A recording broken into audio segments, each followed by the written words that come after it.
Good morning, good afternoon if you're somewhere else other than Canada. My name is Diana Fox Carney. I'm delighted to be here to moderate the second in our critical emissions series, which is focused on Corporate Knight's new work around the Earth Index. And I know that a number of you who are joining today will have been with us on our first session a couple of weeks ago, where Ralph, who will be speaking again today, ran through the overall findings of this research work, which is really trying to highlight the say-do gap and the insufficient action in various sectors on decarbonisation. We've looked at this across the G20. Obviously, in this session with this audience, we will focus quite a bit on Canada because that's what we know, that's what we love, and that's what we're rooting behind, as it were. But we also have with us today a panelist from Europe, and I think that's really, really great to have that comparison. So thank you again for being with us. I'd like to start by saying that Corporate Knights honours the peoples and land of all First Nations, Inuit and Métis peoples, and their valuable past and present contributions to this land. We are very cognizant of our heritage in this country and grateful for it. So today we are going to have we're going to start with some opening remarks by Pavan Sukhdev. Some of you may know Pavan. He's a scientist by education, a banker by training, and an environmental economist by passion. He wrote a very influential book, Corporation 2020, really before the whole sustainable business movement gathered momentum. So he was early into the game, and he's been a really powerful voice. So he's going to introduce the session. We'll then have Ralph Torrie, who will come in and give us a presentation, particularly around this power and electricity component of the Earth Index. We've chosen 3 sectors that we will be focusing on in these subsequent sessions. And I should say that we're really grateful to Schneider Electric for facilitating, for enabling us to come together to have these discussions. Today, we've got the power sector. We're also going to do transport and buildings to look at those sectors. The reasons why we've chosen those sectors is A, because they are important in emissions terms, and B, because we actually have a lot of solutions available to us in all those areas. So it really is not difficult comparatively. I understand that all this is difficult, but getting the solutions deployed should not be the biggest of our challenges. In other areas like agriculture and land use, I think the challenges are greater. So we're going to run through those sectors. Ralph will talk to us today about power and electricity generation.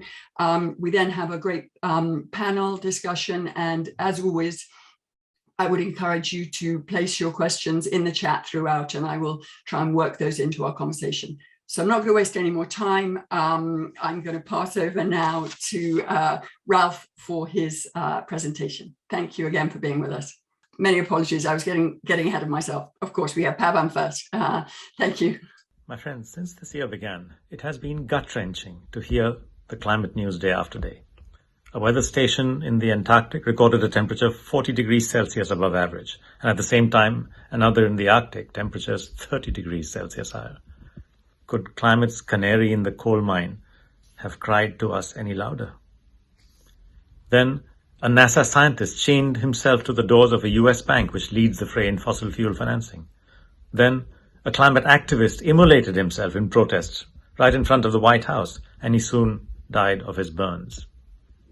Another climate activist went on a hunger strike for over 30 days in front of the UK Parliament, basically to force them to hold a session to listen to their own scientific advisor on climate breakdown. Acts of civil disobedience, of climate satyagraha, have become daily news. The era of procrastination, of half measures, of soothing and baffling expedients, of delays is coming to its close. In its place, we are entering a period of consequences. This is not me talking about climate breakdown, but it's actually the words of Winston Churchill forecasting the coming of the Second World War. And my friends, we are in the throes of not one war, but two, Ukraine and climate breakdown. And as you know, the first casualty of any war is truth, and the second casualty is hope. But if either of these wars is to be won by the side that favors truth and justice, then we have to keep truth alive, and we have to keep hope alive. So how do we keep truth alive? We must constantly inform the public of the facts, including the gap between what we say and what we do. So therefore, your Earth Index will become a very important pixel in the overall picture that every citizen, every woman, man, and child must be made to understand. It is a key pixel of the big picture of drivers and impacts, of actions taken and not taken, that must be top of the mind in every discussion, in every school, every business, every town square, be it physical or virtual. These pixels of truth must together form a compelling, common understanding, a big picture which is a truthful image of what needs to be done and what must be done by policymakers, financiers, businesses, communities, and by citizens themselves. I'm sure that you all will do your best to make this Earth Index that perfect pixel and encourage others to do likewise with their related pixels of this big picture. But secondly, how do we keep hope alive? Equally important. Well, I think this is by understanding and believing in the resilience of Earth systems. And we need to keep that hope alive, that with concerted and widespread effort, we can still avoid the most dangerous tipping points, those planetary boundaries that are getting buffeted like never before, including climate, biodiversity, water, land, and the threats of crossing tipping points are indeed very real. There is much science to consume, there is much more science still to learn, and we don't have the time to wait for that perfect knowledge. What we do know in terms of climate action is good enough, and in my opinion, the two strategies that can help us avoid tipping points are energy transition and agriculture transition. Now, you all know a lot about energy transition, and you know what needs to be done, so I can only encourage you on that path. Please do engineer the necessary investments that we need in renewables and pull all those policy levers now that must be pulled, both to promote renewables and to remove subsidies from fossil fuels, and please pull them hard. Businesses and citizens can make their inevitable choices earlier rather than later, so please help them to do so. In doing so, do not also forget that if you use a full value chain lens, then human food systems account for about half of anthropogenic GHG emissions. And there are many farming communities who are already ready to change the direction if we just let them. Natural farming has been demonstrated to have higher yields, lower costs, lower greenhouse gas emissions, lower water use, and be better for human health. And the iconic case of 700,000 farmers in just one state in India called Andhra Pradesh, it's in the southeast, shows that scaling is indeed possible. And replication across different climatic and geological areas obviously needs more work, but early signs there are positive, and we must push the pedal there as hard as possible too. You've got a long and important session ahead. My congratulations to all of you for building your perfect pixel of the picture of truth that everybody needs to keep up hope and to win this war. All the best to you. Take care. Well, that was an inspiring and challenging start. And I think Pavan really focused on the granularity, the pixels here. And that's what we'll get into now with Ralph. So Ralph, as you know, is the brains behind the research, as the director of research at Corporate Knight. So go, fire away, Ralph. Tell us how good or bad it is. And I should say that this is the relatively good piece, right? This is the one where we are making progress relative to some of the others. So please bear that in mind. So as has already been stated, first of all, good morning, everyone. As has already been stated, this session is part of a series that we'll be holding on the electric power sector today, and then over the next few weeks on the building sector and on the transportation sector. And those three are themselves part of a larger initiative that we've undertaken at Corporate Knights called Earth Index, where we are trying to shine light on the gap between the progress that's actually being made on the ground and the targets that have been set. So we're We're de-emphasizing a little bit the arguments that go on over whether this target or that target is adequate, and focusing instead on how are we actually doing in terms of real results and outcomes, and where are we having success, and how can we amplify and disseminate those success stories at the pace necessary to avoid the more catastrophic climate change scenarios. So today, we're going to take a bit of a look at the power sector. The Earth Index is focused on the G20. These are 43 countries. It's 60% of the world's population. It's 75% of world trade, 80% of world GDP, 75% of global greenhouse gas emissions, and over 90% of the market capitalization of listed companies. That's why we're focused on the G20. It may only be 25% of the nation states in the world, but the populations and the activities in these countries are overwhelmingly dominant in any consideration of bringing emissions down. At the same time, it's important that in that other 75% of the countries lie most of the truly low-income countries, where there are also quite severe issues related to access to electricity and the transition to modern fuels that I hope we'll be able to bring into our scope as we move along through this Earth Index project, which is a multi-year project that we will just keep at until the climate problem is solved.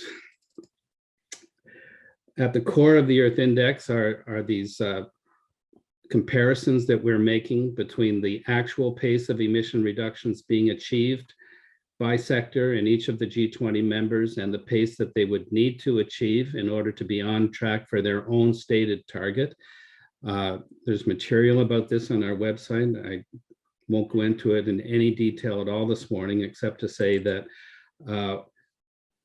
here you're looking at a master dashboard of all of the sector results of all of the G20 members, and anywhere you see a red indicator, that means that emissions are actually going up.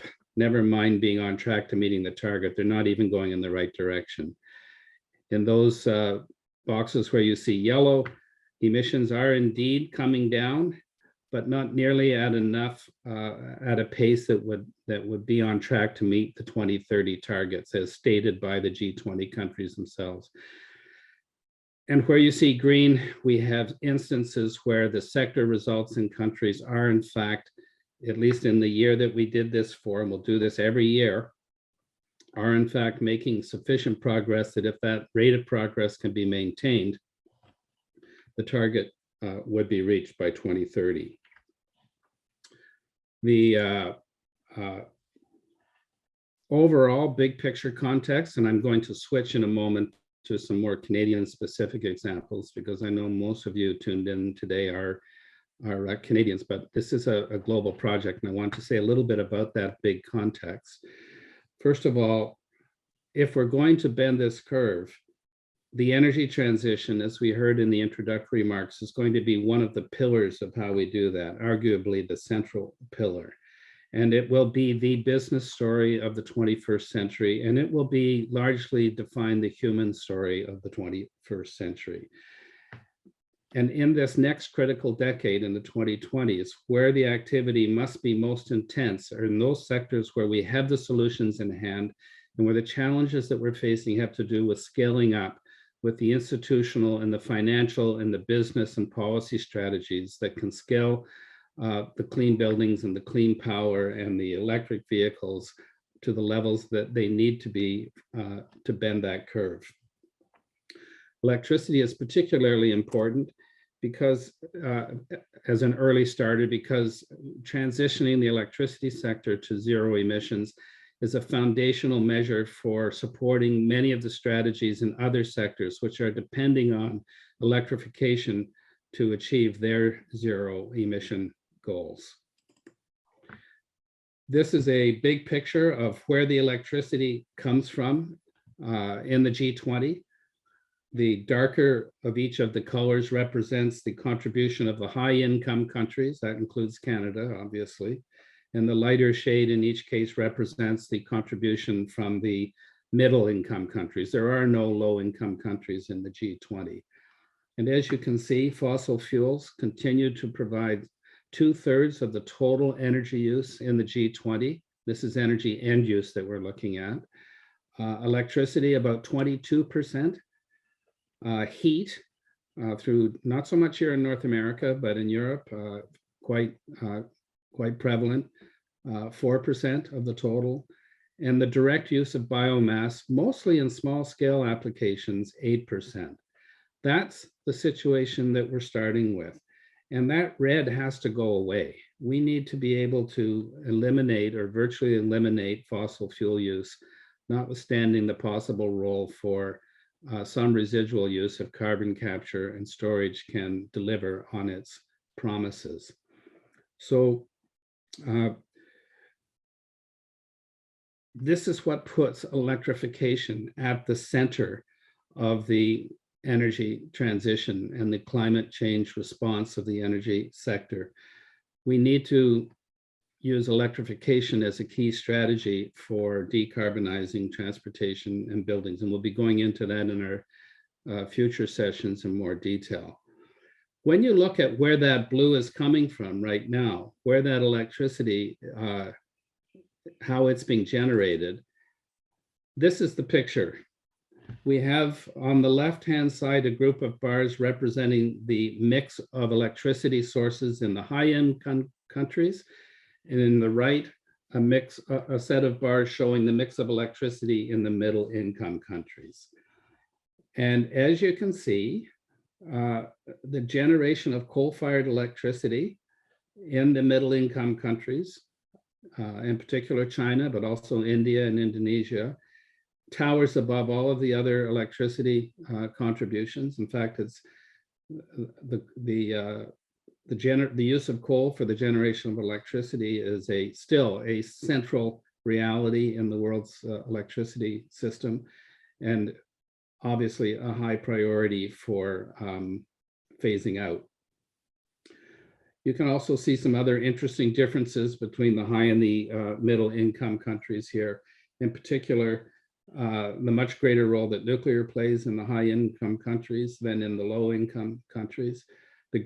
Interestingly, hydroelectricity actually a greater supply in the mid-income countries, thanks to places like Brazil that have abundant hydro resources. Another thing which is not so obvious from this chart, but which is actually quite hopeful, is that green bar, which represents the contribution of non-hydro renewables to the electricity supply, is growing very quickly, and it's actually relatively large for both the high and the middle income countries. And therein lies one of the, if not the central strategy for decarbonizing the electricity sector, is growing that green bar throughout the next 10 years with solar, primarily solar and wind power. That combined with energy efficiency. We will be posting all of these charts and the paper that goes with them that has more detail than there's time to go into this morning. For example, this next chart breaks down what you were just looking at for a selection of the countries in the G20, just to show the very different circumstances that countries are bringing to the challenge of decarbonizing their electricity supply. Once again, you can see the Chinese coal dominating the picture, but US gas and coal also important. And the light blue represents the hydro contributions, and you can see some countries such as Canada and Brazil, to a certain extent the USA, are able to lean into their hydroelectric resources. And you can see renewables, which barely would have made an impression on this chart at all just a few years ago, now with their very rapid rate of growth, representing quite significant contributions already to the electricity supply in China, the USA, and of course in the EU, which is really leading the world on a per capita basis with respect to decarbonization of its electricity system. This is a bit noisy, I realize, for early in the morning and people that don't want to spend too much time looking at charts, but this is 4 different pictures of the same information, which are the different versions of looking at the emissions of the G20 countries. The upper left is simply the actual emissions from the electricity, and you can see the countries are listed along the bottom. They're in the same order for all 4 charts. As you move to the top right, those are the per capita emissions for the same group of countries. So you can see the red bars are the high income, the blue bars are the, I'm sorry, wrong way around. The red bars are the low income and the blue bars are the high income countries. I should have said middle income countries for the red bars. And you can see a very different picture when you go from actual absolute emissions to per capita emissions. Bottom left-hand corner, emissions per dollar of GDP. This is actually also, in my view, a hopeful chart because it shows that there's great scope for improving the efficiency and the productivity of electricity use throughout the middle income countries. And the demand side transition will be very important in any successful effort to decarbonize in those countries. And then finally, in the bottom right, how much CO2 per kilowatt hour generated in each of the countries. And here again, you can see that generally speaking, with the exception of Brazil, with all of its hydropower, the electricity is cleaner in the high income countries than in the lower, in the middle income countries. Again, emphasizing the importance of technology transfer of the methods that are already much further along in their adoption in the high income countries.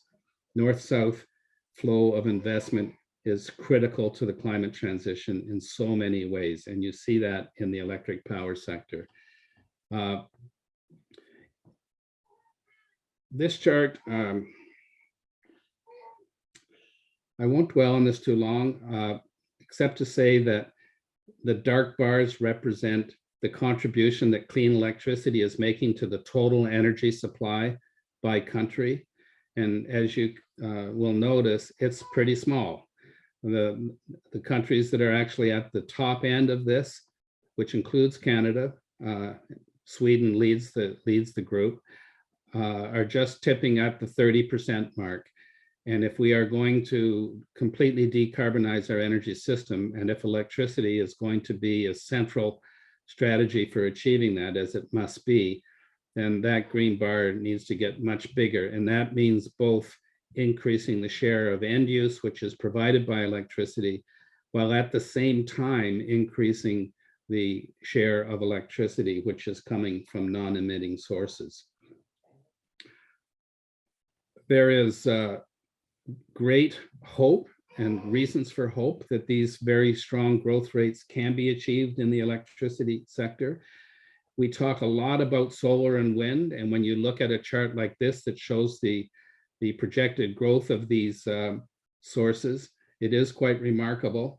But what will make it possible for those curves to contribute to a broader decarbonization goal will be the equally important progress that we can make and that we must make on the demand side, not only in the efficiency with which we use electricity, but also in the efficiency of the buildings as we transition them from fossil fuel to electrical systems.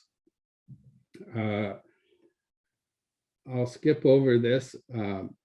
It's quite remarkable, though, the almost vertical drop in the price of solar electricity and wind electricity and battery storage. We've never seen anything like this over the last more than 100 years of energy technology and energy price movements.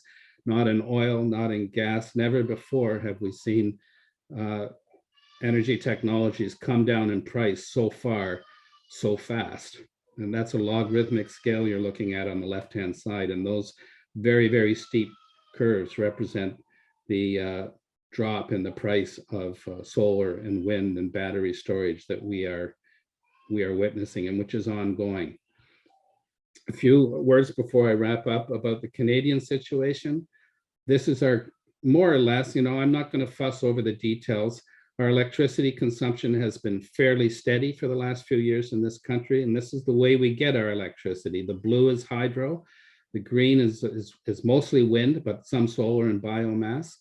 The purple is nuclear, and the gray is fossil. So that's our starting point.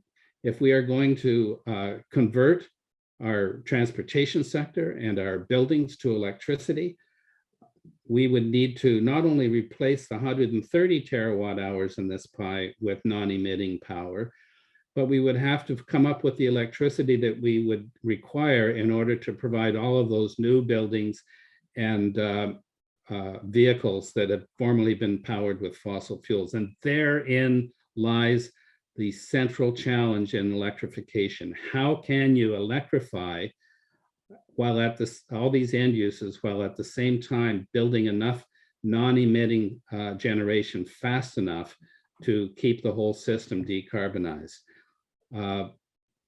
As you saw earlier, only about 20%, 22% of our total energy use in Canada is currently supplied by electricity. The other 80% is basically still fossil fuels. If we had to replace all of that 80% with an equal amount of electrical energy, I would say it would be nigh on to impossible. But the reason that we don't have to do that is that electrification itself increases efficiency by 3 times or more, whether it's a heat pump or an electric vehicle. Current electricity using practices, whether it's lighting or the use of baseboard heating or motors and controls and so on, all still have great potential for efficiency improvement. You will hear people saying, well, we're going to have to double or even triple or more our electricity consumption in order to achieve this electrification goal. I tend to think that the demand side is generally underestimated in these scenarios, and that we ought to be able to get the job done with something under a doubling of the grid. Here's a couple of quick examples from some work here in Canada in recent years. This is an office building. On the left, you see its energy consumption before electrification and retrofitting. And on the right, you can see after the retrofit and a conversion to heat pump. No more gas use at all. And notice that the total consumption of electricity only has increased very slightly between what it was before conversion from gas to electricity, due to the, as I was saying earlier, the potential for efficiency improvements. You can't even buy technologies that are as wasteful as the electricity using technologies that occupy most of our office buildings. So every time these buildings are upgraded, and you know, our sponsors or our hosts today, Schneider Electric, know a lot about this. It's hard not to save tens of % of energy when you put in the modern digitized controls, the efficient lighting systems, and then add to that the conversion to heat pumps, which reduces your heat energy, your electricity energy compared to what the gas was. You can end up actually converting these buildings without necessarily blowing the grid, so to speak. We did this a scenario for Efficiency Canada that looked at this across the country. We started with what you see on the pair of bars on the far left, where the red is fuel use and the blue is electricity. These are commercial buildings. I'm sorry, these are both residential and commercial buildings. There's a bar for each. And by the time we got to 2050, we had an all-electric scenario. And if you take a close look at those blue bars on the far right, they're actually smaller than the bars that we started with. We think in this country, through a combination of efficiency and getting rid of the antiquated baseboard heating, which is like a bizarrely inefficient use of electricity, we should be able to convert our buildings to electricity and end up using less electricity in those buildings, including the ones that are currently heated with gas, than we started with. That to me is an illustration of just how important the demand side is going to be in allowing every kilowatt hour of wind and solar that we can generate to be stretched as far as possible in terms of its provision of actual benefits. I know Diana's going to start looking crossly at me because I've used up my time. This chart's just another example of the type of thing I was just talking about, where surprising results come out when you take a systems approach. In this case, we're looking at a neighborhood that had 25% of its housing with baseboard heating, the other 75% with natural gas. And through a combination of retrofits, heat pumps, electric vehicles, we convert it to a zero or near zero emission neighborhood with a total consumption of grid electricity that doesn't go up. And those natural gas heated houses are converted to electric heat pumps. So there's lots of technological reasons for technological optimism with respect to the admittedly very daunting challenge of electrifying and decarbonizing the electricity supply at the same time. But I think it can be done. I think this is a big historical trend. Electricity is going to overtake fossil fuel as the dominant form of energy use on the planet. I mean, think about that.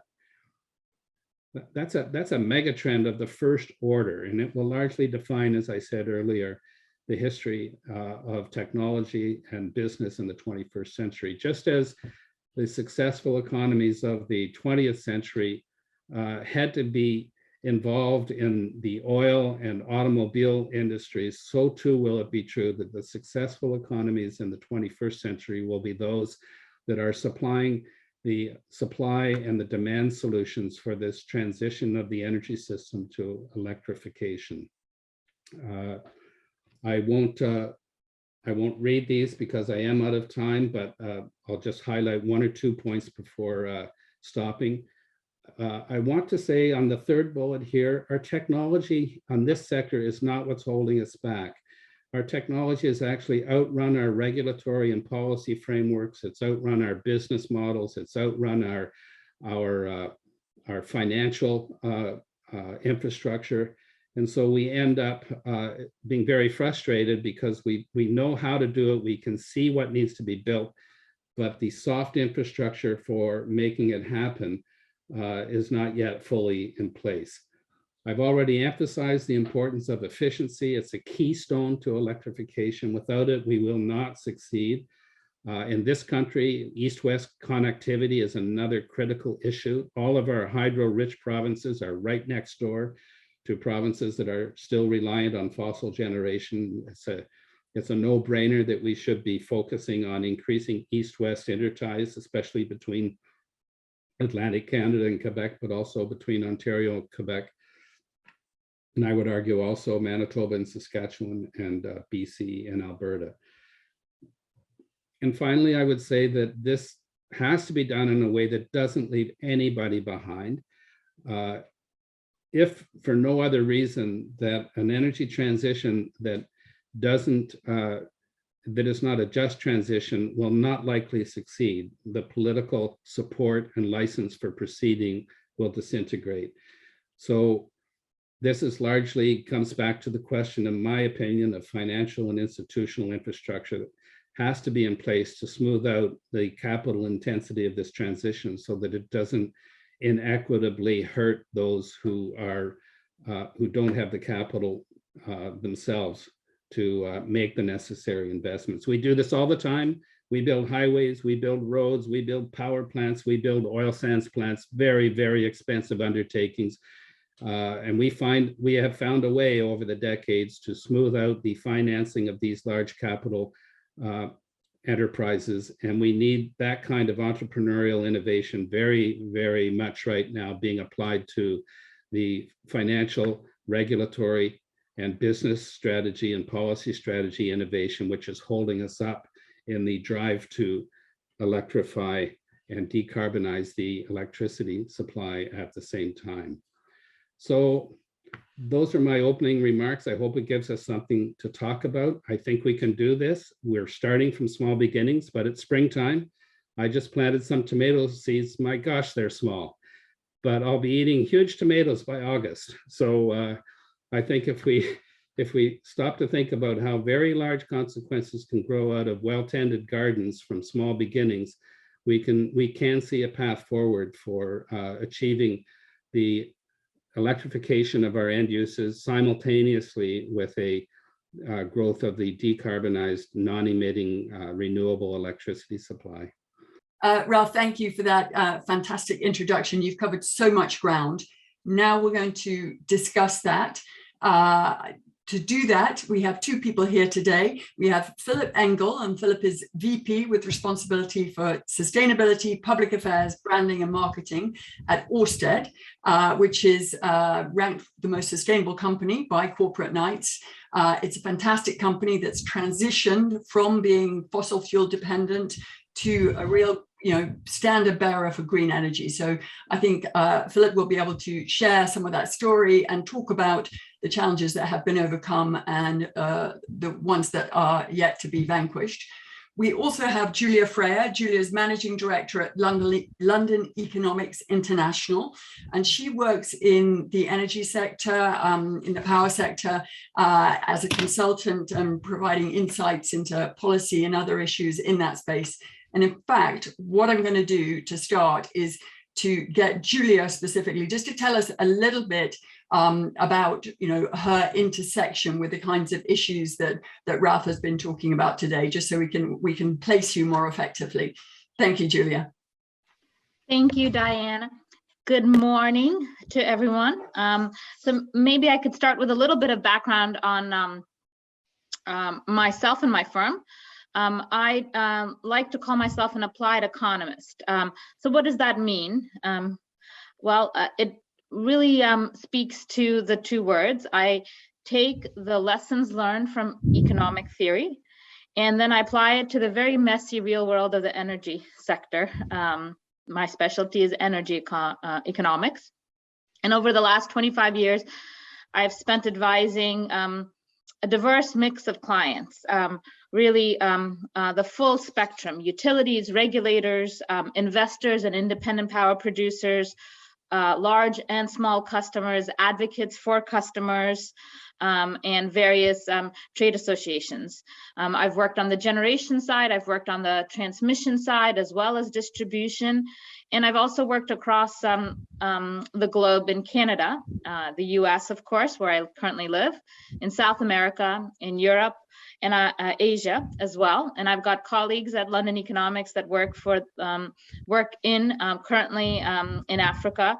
So we've got a very global perspective, and I think that's apropos to the discussion here today, because this is a global problem, and we should keep that in mind, especially as we're also thinking about geographically where the achievements are happening and where the achievements are, let's say, lagging, if you will, to goals, because there's also an opportunity right now to share the know-how globally to really help us tackle this. I agree with Ralph. This is really the seminal problem of the 21st century for us, and one that we really need to cooperate and coordinate on. Thank you very much, Julia.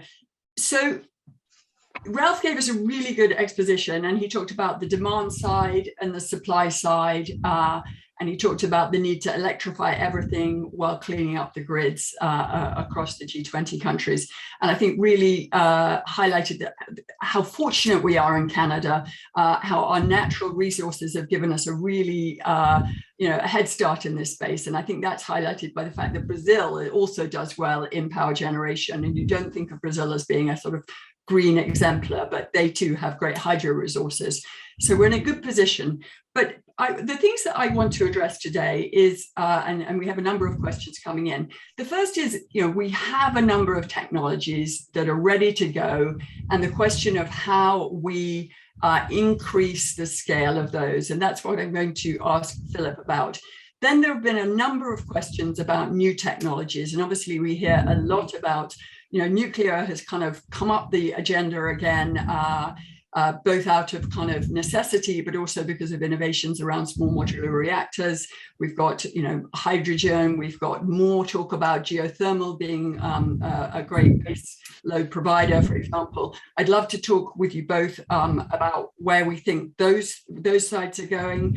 And finally, there is this question of demand side management. And what surprised me in the current crisis, or the current sort of war and other things induced energy price rise globally and specifically in Europe, is how little attention really has been paid to the demand side during this crisis, and how much how much the politicians have been scrambling to find ways to subsidize power prices to people at this time.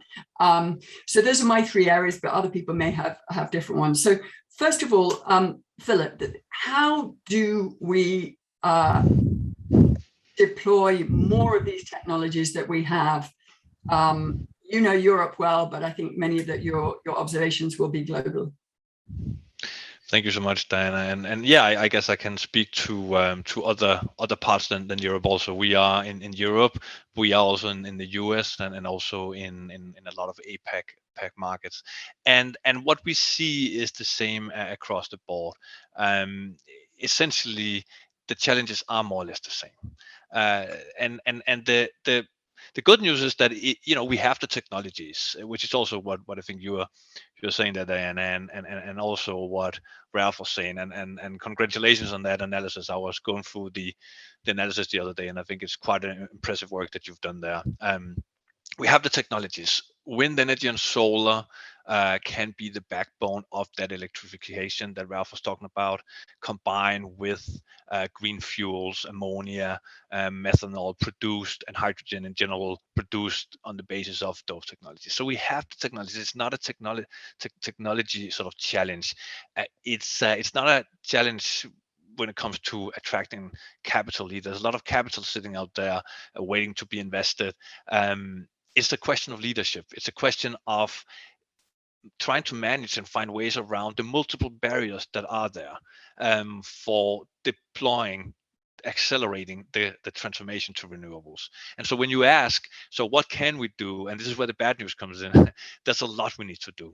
It's not just one thing, unfortunately. There's a lot we need to do. There's a lot of barriers when it comes to renewable energy deployment and energy efficiency. We really need to talk about energy efficiency also. We don't have a stake in energy efficiency as a company as such, but obviously the bigger, or sort of the energy will grow, right? Energy demand will grow. The demand for electricity will grow. But the more that we can limit that growth, the easier it will be to decarbonize it and to electrify it. So we need energy efficiency a lot. But if I were to point to three things, I think space is one of the barriers. Space is one of the issues. Finding the space for renewable energy, it's onshore, but it's also offshore. Grid, a massive challenge, both sort of transmission, but also distribution, and then making the investments sort of investable, if you will, making sure that you can leverage the powers of the market to really drive this change. Because I mean, you know, the market can be a massive force for change, but only if there is a case to invest in there. So that those are some of the things that really need to be looked at. But I think in general, there are so many barriers, and in many ways, I think we need to shift our thinking to sort of almost a warlike economy. And pardon me the analogy here. I don't think war is a terminology you want to throw around easily, especially not these days. But it is sort of a way of thinking about it that maybe helps a bit, because you need to define clearly where we should go as a society, and then put the market forces to work. It needs to be very clear from policymakers that we need this capacity of, say, renewable hydrogen in 2030. And then you need to look at what does it take to get there. How do you scale a supply chain that's quite young when it comes to renewable hydrogen? How do you scale that quickly? That will not happen automatically, and likely the market won't be able to do it alone. How do you then support that? That's sort of the thinking that we need. I'll stop there. I could name thousands of examples, but because there are actually quite a lot. Thank you very much. That's a great start. Lots of countries obviously are trying to target the hydrogen industry. Hydrogen strategies abound. I'm not sure Canada's is the most granular, but we certainly would like to accelerate that space. But let's go first to that issue of space and permitting, which is a huge issue globally. You mentioned the onshore, offshore, but there's also issues about permitting around transmission, etc. Or it's not just permitting, but Ralph talked about the ties between the provinces. That's a huge issue in Canada. There's a great reluctance. We have north-south, but not east-west. Julia, these are areas in which you've worked. Can you talk to A, the problems, and B, how you think we can get to the solutions? In the NIMBYism space, like people don't want this stuff, even though they want even less to have climate change, but also how we get governments to move in the direction that's really going to unleash this. It's a great question, and before I start talking to the issue of NIMBYism, or not in my backyard, as we all know it, the acronym, I wanted to concur with Philip and say that I think technology and capital is not the issue. We have a significant, I see this every day, private capital interest in investing in infrastructure.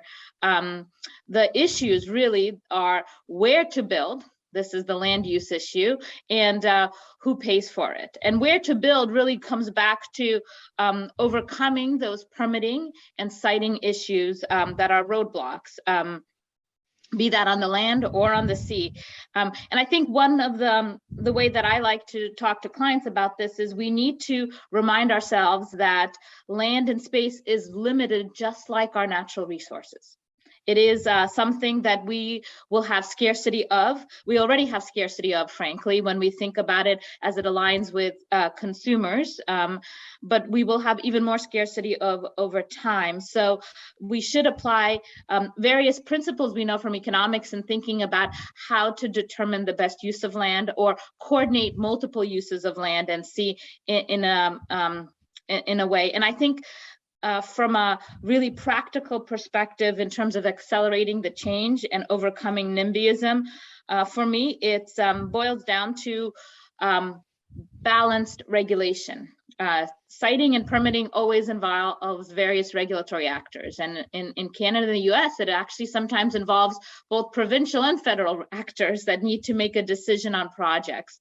I think what we want is very balanced thinking. I recognize, having sat through many siting cases, that we have environmental ecological goals and endangered species. We have customers that are concerned because of lack of appropriate information, as Ralph pointed out. We need to really educate as well about the potential negative side effects of being close to infrastructure. All of that needs a lot of education, but mostly the decision makers, the regulators, need to enforce a balanced approach to thinking about this. We always use the word public interest. It's a very common term that's used globally across regulatory frameworks. Does the infrastructure serve the public interest? If it does, it needs to be cited. The problem with that term is it's very amorphous, and it's very hard to pin down a framework that is balanced and thinking through and judging all the various elements. And it's a framework that also tends to be very slow. So I think we need to put time limits on citing cases and permitting, and we need a framework that frankly forces a balanced thinking on regulators so they aren't necessarily swayed to one side or another. I think as part of that too, they shouldn't worry too much, I think, about picking the right technology, because they do see projects come to them one at a time. They don't see the full picture.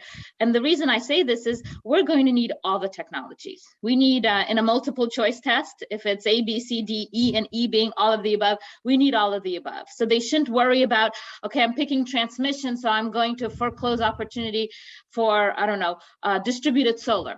That is not the case, because in fact, given the numbers Ralph showed us, we need so much more investment across the board. No single technology is going to be able to fill that hole. And I think that element of really practical, pragmatic regulation is something that we need. And finally, I think with respect to both the NIMBYism side, the permitting and citing, but also a little bit on the who pays question, which I think is a problem for us, we need stability. These are infrastructure investments, regardless if we're talking renewables, if we're talking even consumer energy efficiency and demand side, that are multi-year in nature, sometimes 5 years, sometimes 10 years, sometimes 20 or 40 years. And those investments require a very stable set of policies and regulations. And sometimes we get ahead of ourselves. We change policies thinking that that helps, but that creates unintended consequences, in that it sends the private investors in capital markets kind of cautiously fleeing from a market or an opportunity because of that repeated change. So I think that is another element that's really important, where I think policymakers can help us really enforce stability, think twice before imposing new policies, because there are a lot of unintended consequences.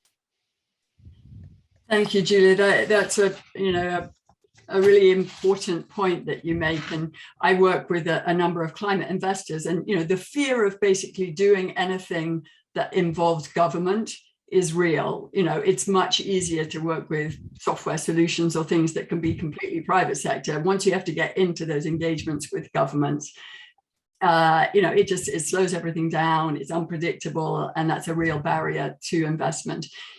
Philip, obviously, Ørsted deals with governments at all levels, deals with policy, but has forged a pathway forward. I wonder if you have any comments on what Julia has said about those issues, and secondly, whether you can talk, and I know that Ørsted has put out several white papers about your energy, about the energy futures, but the role of the public sector versus the private sector. When is it a question of the public sector setting the rules and stepping away? And when is there a genuine need for example, concessional infrastructure financing to enable your private sector investments, etc.? So this is clearly a case where you need a policy to be very close. It has to, you have to do, again, using the sort of war economy metaphor a bit, you need to look to where you want to go and then ask yourself, what does it take to get there? And then enact the policy you need in the different parts of the economy to get there. In terms of supply chain scaling, in terms of permitting, in terms of energy efficiency infrastructures, demand management, grid reinforcement, all of the above, to quote Julia. That is the case we have, and I think I'm not sure that reality has 100% dawned on everyone yet. I think there's probably still some places a sentiment that you can do this sort of with the usual policy approach, if you will. Usual being that you provide a sort of high level framework and then you sort of let the market do its thing. But that won't get us there, because you need to scale at a speed that the market alone just can't deliver, because investors will always have sure, you will invest, but you will always look for certainty and to see the market take off before you start to act. So for instance, again, if you take scaling the supply chain, just think of what in Europe alone needs to be done over the next 8 years to deliver on 2030 target, Europe's 2030 target. It's insane. It's massive on offshore wind, on onshore wind, on solar, on hydrogen, on infrastructure. You can only get remotely close to delivering on that if you provide so much certainty to investors that this is what will happen. So the more you can do there, essentially, the better.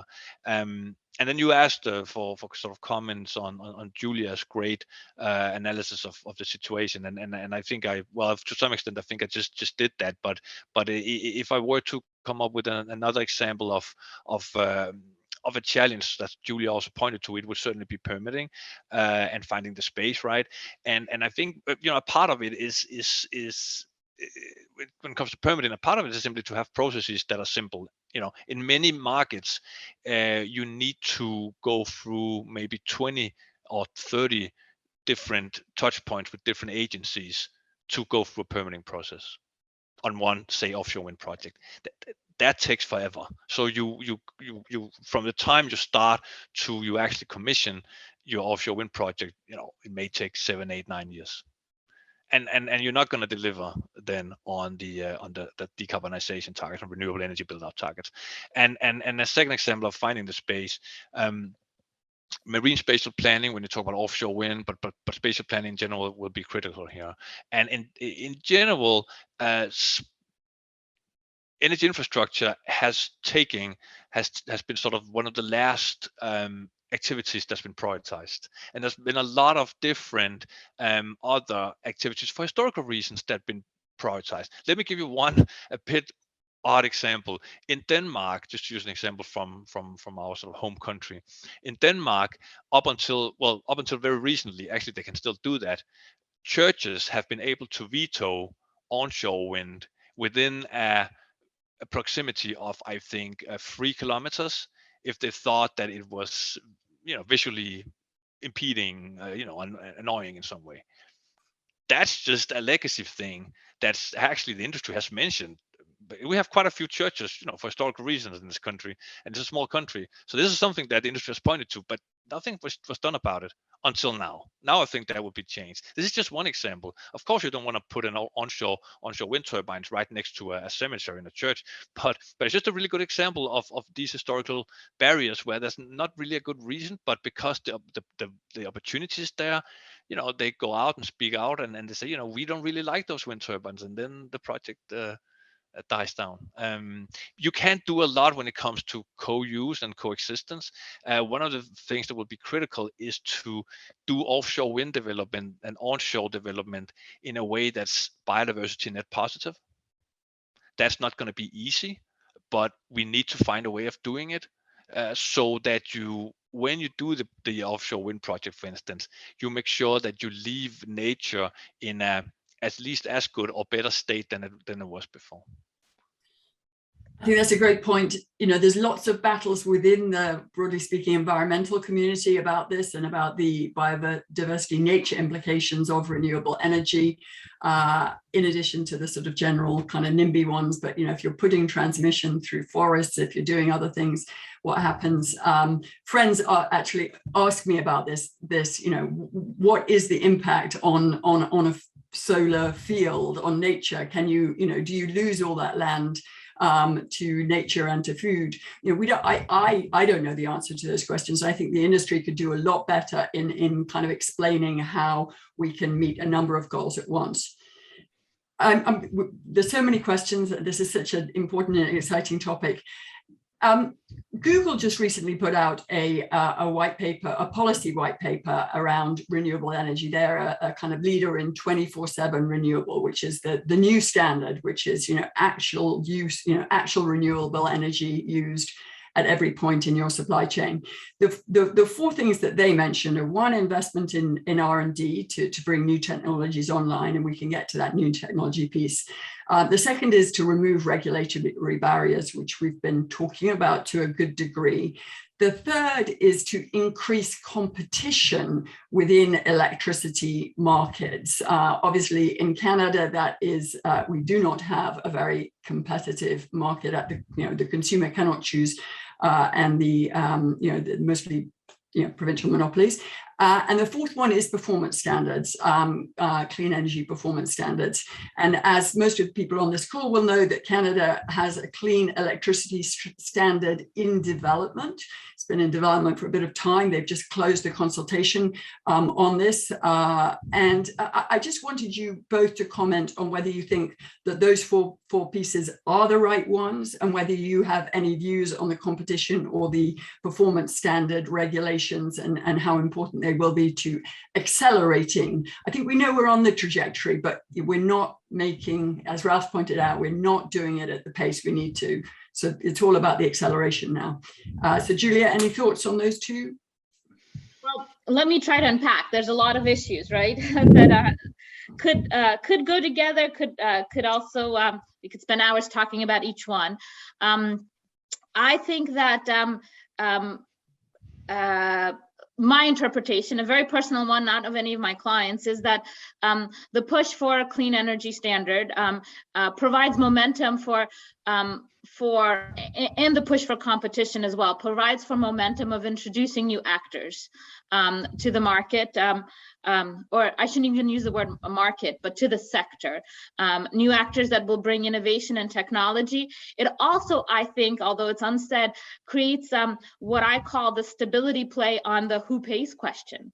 It creates the commercial momentum for contracts that we don't currently have. So first of all, in Canada, we still have a lot of provincial owned utilities that decide their own integrated resource plans. They get to be the builders, owners, and operators of the resources. So this diversification is allowing for competition on the wholesale level, and creates contracts which have not had a very good beginning in our industry. We actually, when we deregulated different parts of the world in the late 1980s and 1990s and set up competition in the generation sector, we stayed away from contracts because contracts seemed like they were kind of a hidden way to return back to the regulatory cost of service compact.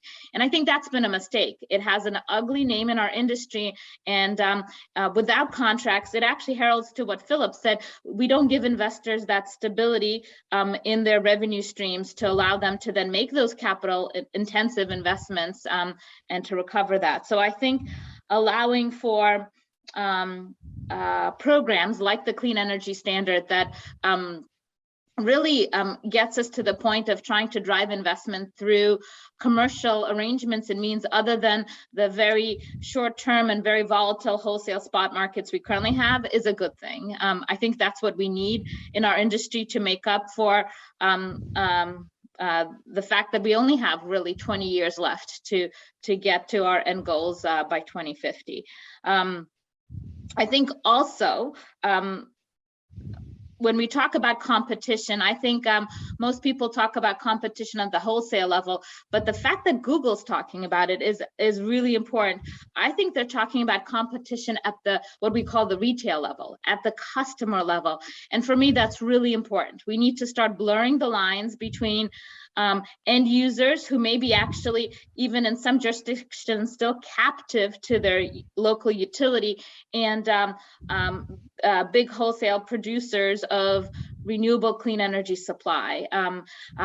We used for some years the term prosumer when we started seeing distributed generation really bloom, which is the residential household customer that's also producing electricity, excess electricity that they can sell back into the grid.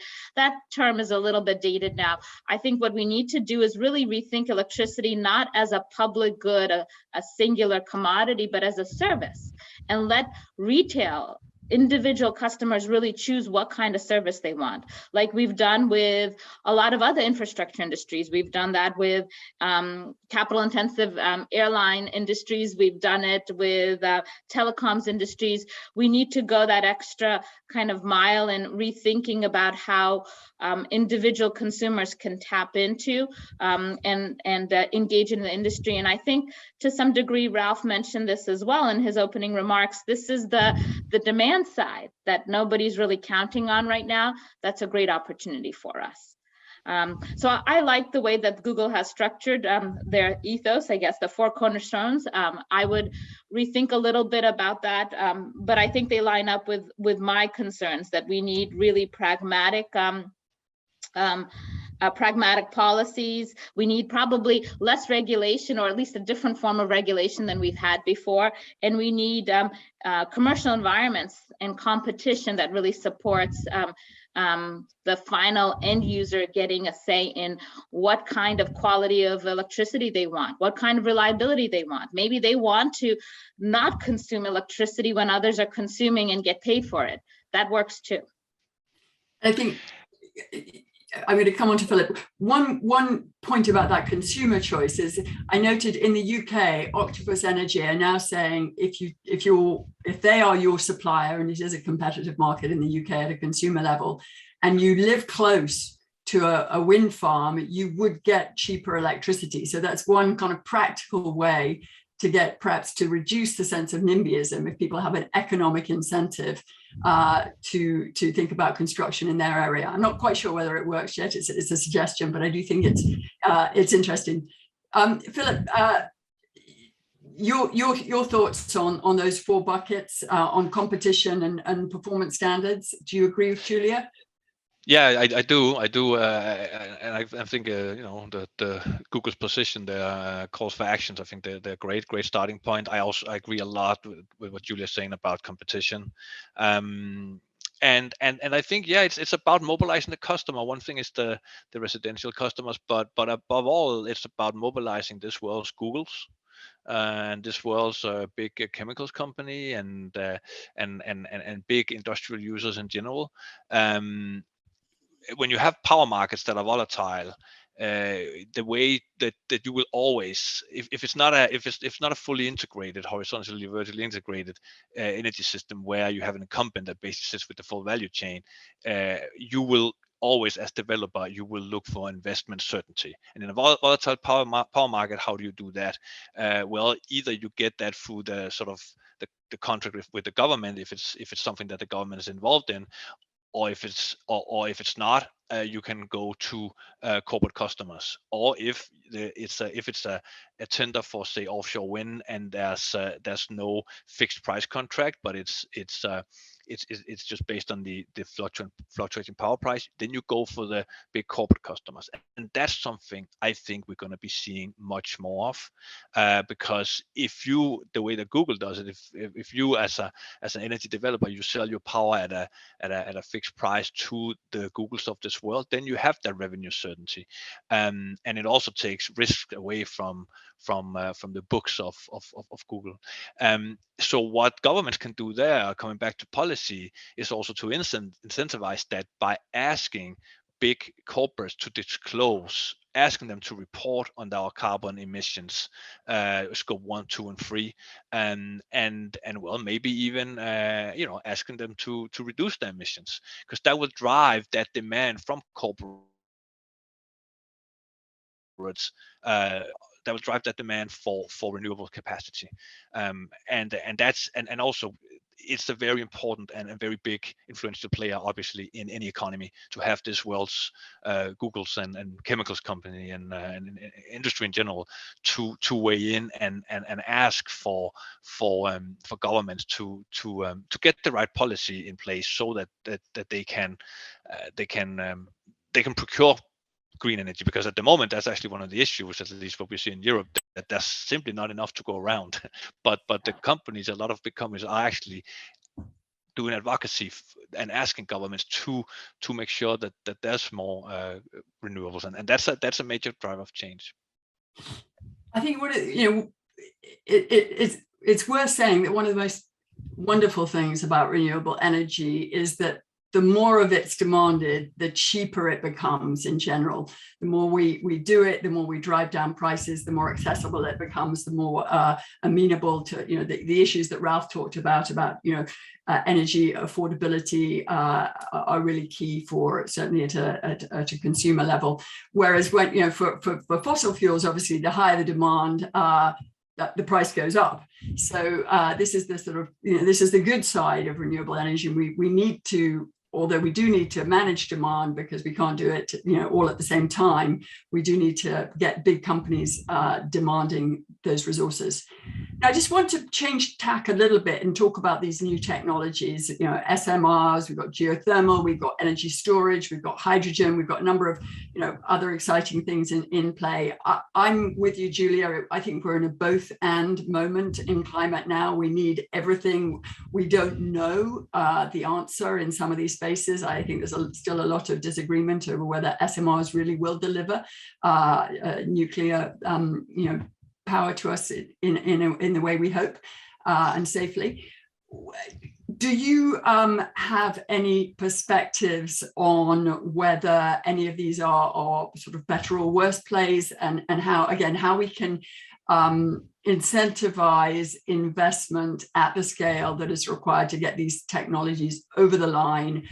We clearly do need to solve this baseload power. We can't do only intermittent renewables. We need to be able to store the energy or bring on other sources of energy when the wind doesn't blow and the sun doesn't shine.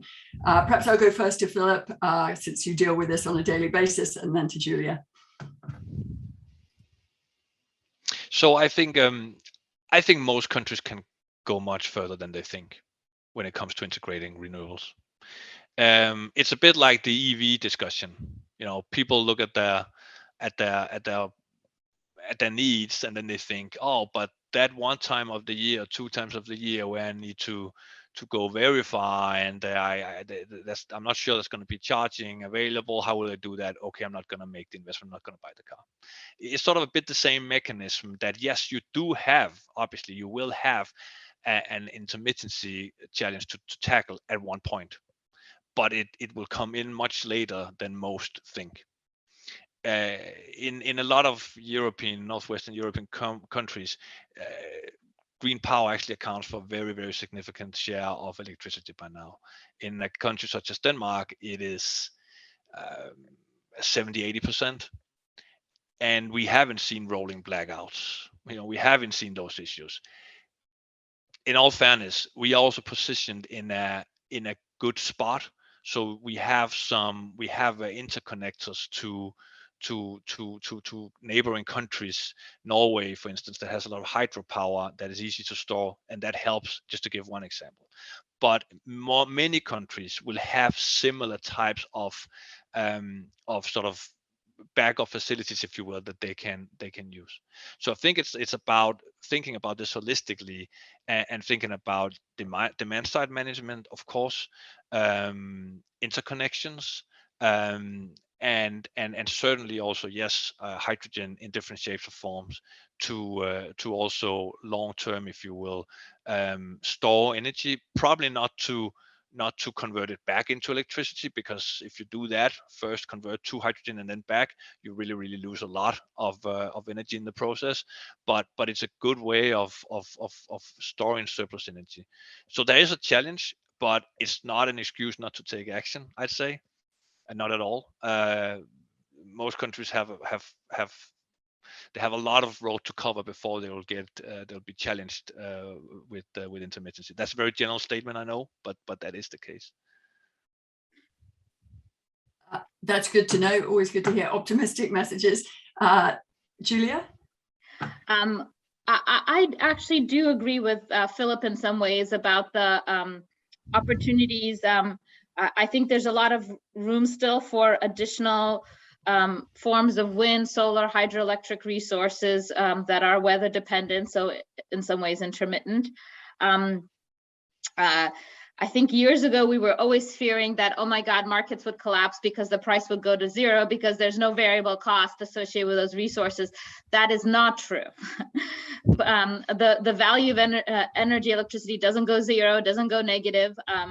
We've done lots of grid of the future studies that actually shows that it changes. It doesn't have the same diurnal pattern we see today, but there will be ups and downs, and it will settle at a new point. I think the important part as we think about new technologies is to make them cost effective. And how do we make them cost effective, affordable? Well, we need to be transparent about how much they cost right now. You tell people hydrogen costs, I don't know, what is it, $40 or whatnot, you start to attract a lot of research and development to that problem of getting the cost down. That's how solar and wind has benefited from that. There was a lot of focus on pushing the cost down through technological gains, through programs that stabilize. In the UK with offshore wind tenders, we've seen a dramatic drop over the last decade or so in the cost of power purchases or tender prices that emerge from that, from the competitions or solicitations for new resources. And it's the technology improvement plus the various regulatory mechanisms to stabilize the situation, the long-term contracts, the transmission interconnection. So I think that's important to keep in mind. The other thing I wanted to go back to is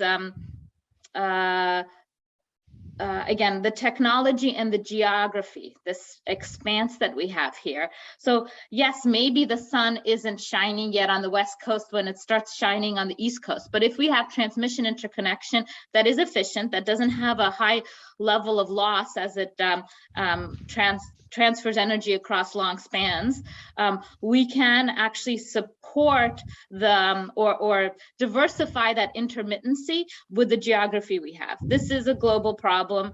We can learn from the solutions in Europe that have emerged with respect to trade across state borders to take advantage of a mix of legacy natural resources. We can do the same thing here in North America, in South America, Asia, and Africa. So I think that's another opportunity. When we talk about renewables, we shouldn't just focus on the generation sector. We should focus on the entire power system, and that involves demand as well. And how can all the various blocks work together so that technology doesn't become a roadblock to really developing and moving on the net zero targets for the power sector.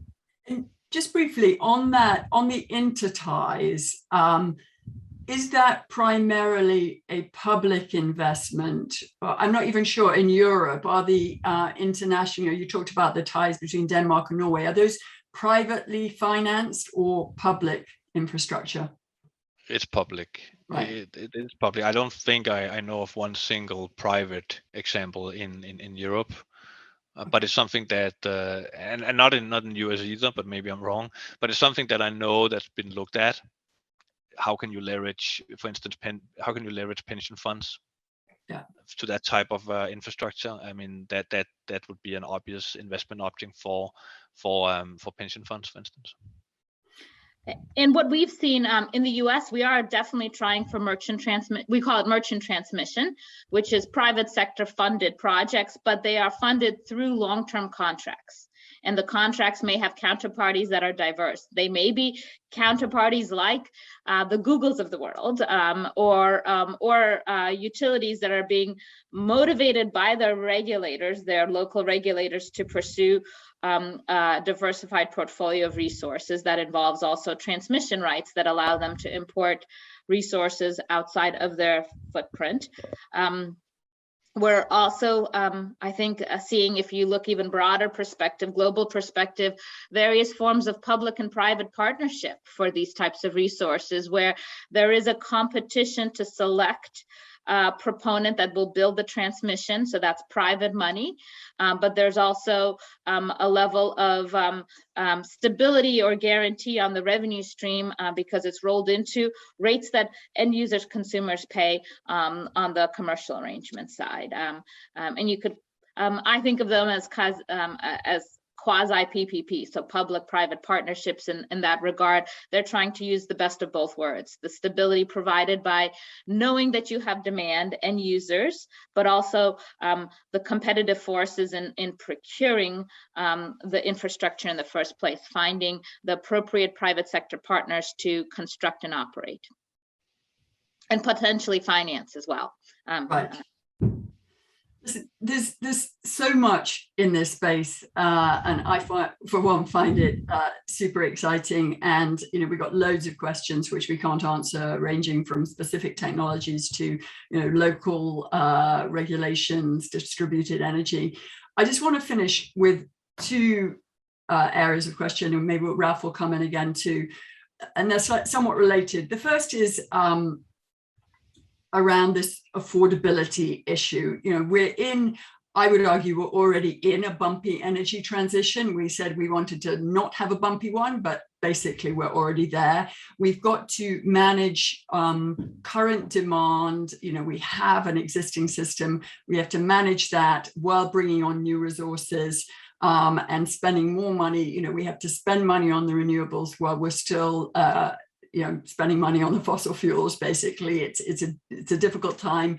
And the related question is the one, obviously, of the war in Europe and the global cost of fossil fuels have increased. It's more accentuated in Europe. Electricity prices, certainly, you know, I'm originally from the UK, they're through the roof in the UK. It's very, very difficult for people there.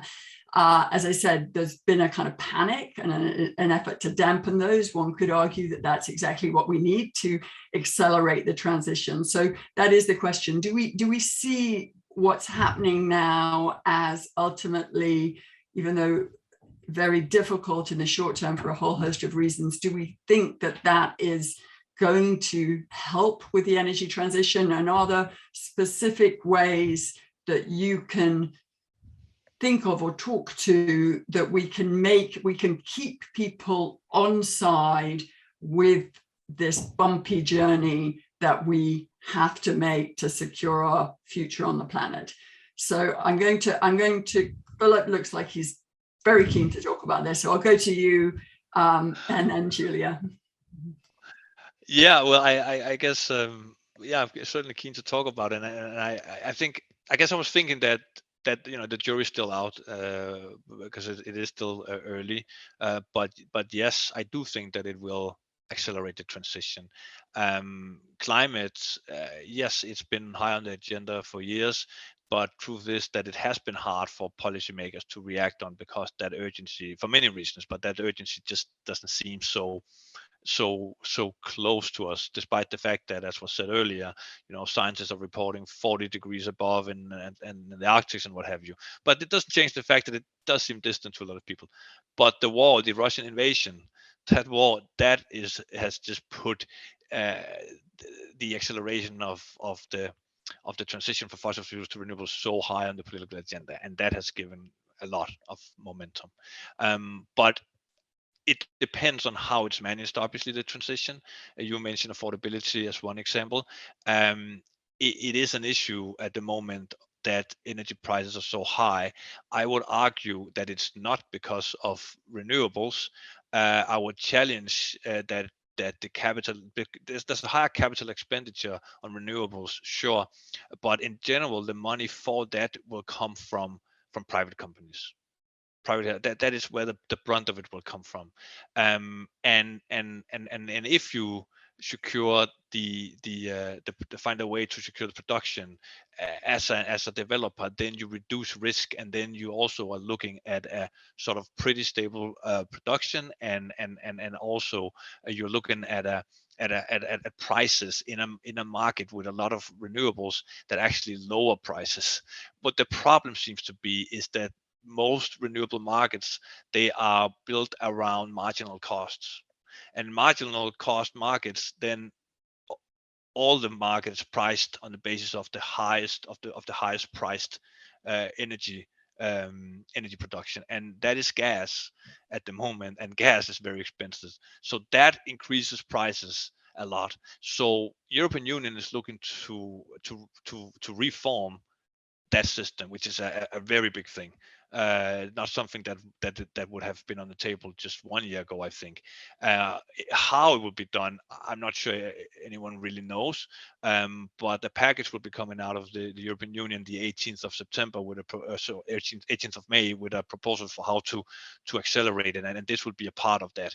So very interesting to see what the alternative can be and how it can play out. But I think that is at the heart of it, how you price it, how you structure the market. And then obviously, you know, it isn't more complex than if you have some transitional costs that impact certain groups of society disproportionately, there are ways to compensate them through public policy. It is quite simple mechanism that is used in many other purposes. I think we're grateful to the leadership of Europe on lots of these issues, and to your company specifically. So we'll watch that space for sure. Julia?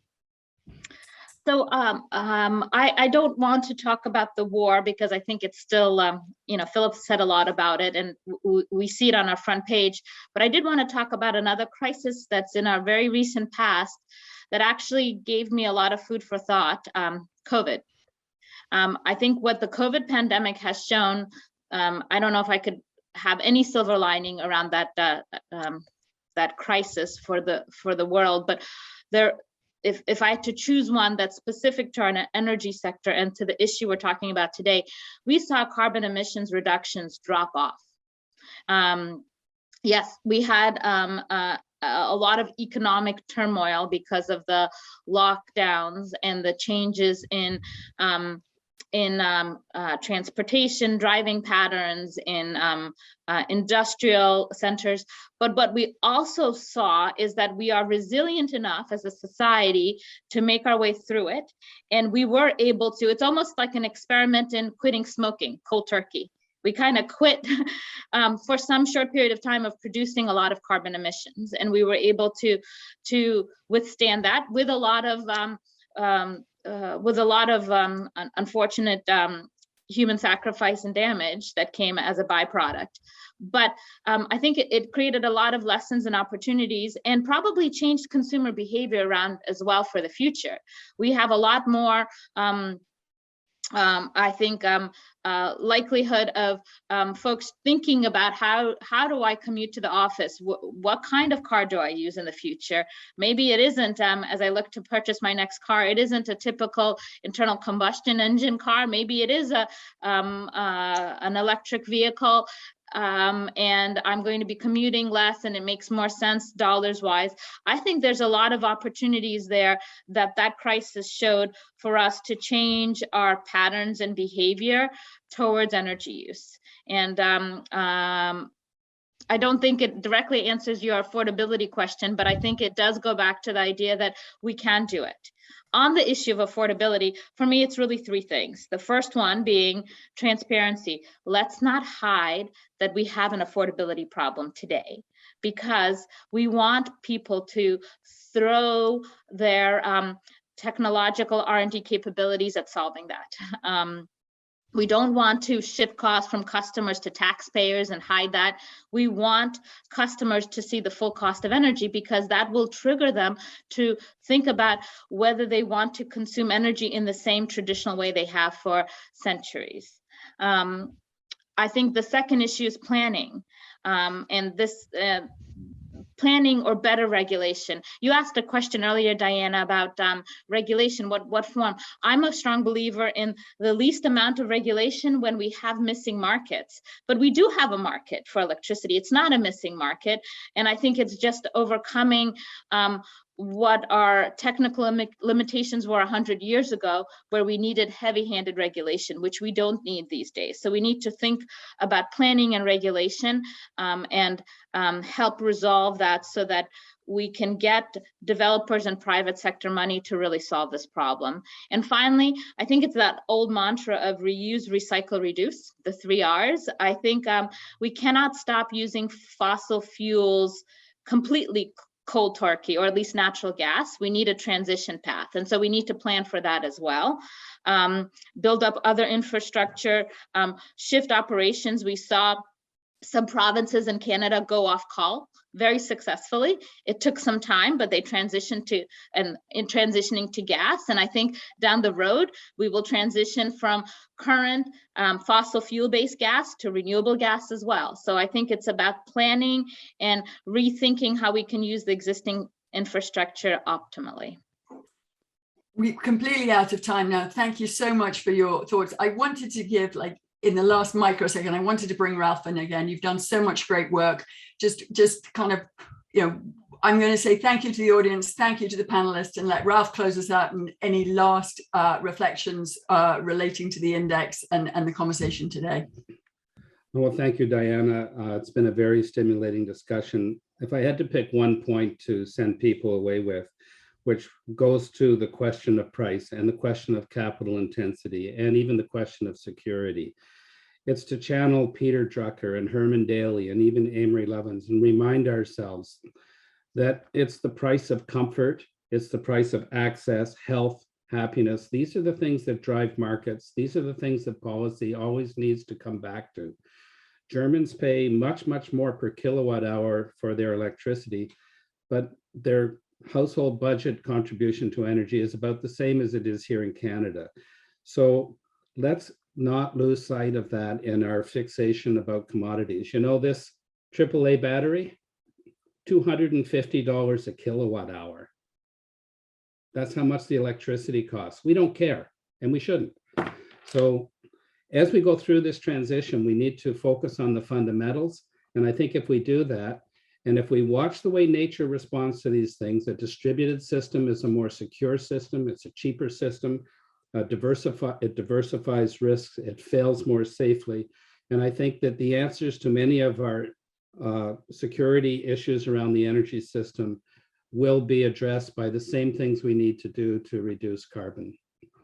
And I look forward to continuing these conversations. We're going to keep at this in our next two sessions. And thank you, Diana, for your able hosting. Thanks. Yes, it's all based on your work, Ralph, but please do join us for transport and buildings. I'm sure we'll have an equally rich conversation, and we'll try and answer some of your questions offline, those that we haven't been able to get to today. But thanks for being with us this morning. Bye-bye.